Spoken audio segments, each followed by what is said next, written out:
ସ୍ୱାର୍ଥପର ସ୍ୱାର୍ଥପର ଶବ୍ଦ ସେତେବେଳେ ଆସିଲା ଯେତେବେଳେ ମାଆର ଖାଇବାର ଥାଳିକୁ ଦେଖିଲି। ଆମେ ସବୁ ଖାଇସାରିଲା ପରେ ମା ଖାଆନ୍ତି।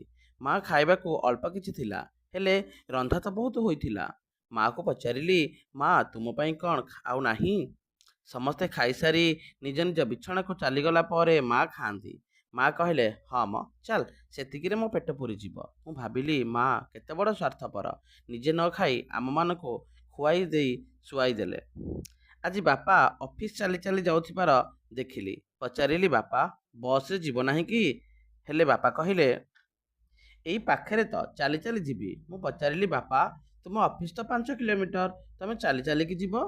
ଭାବିଲି, ମାସ ଶେଷ ହେଲାଣି, ବାପାଙ୍କର ପକେଟରେ ପଇସା ନାହିଁ, ହେଲେ ମୋ ସ୍କୁଲ ଡ୍ୟୁଜ୍ କ୍ଲିୟର କରିବା ପାଇଁ ସାଇକେଲଟାକୁ ବିକିଦେଲେ।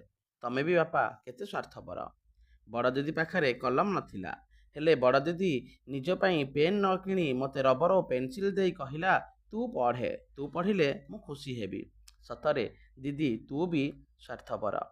ଭାଇ ସବୁବେଳେ ମୋ ସହ ଝଗଡ଼ା କରେ।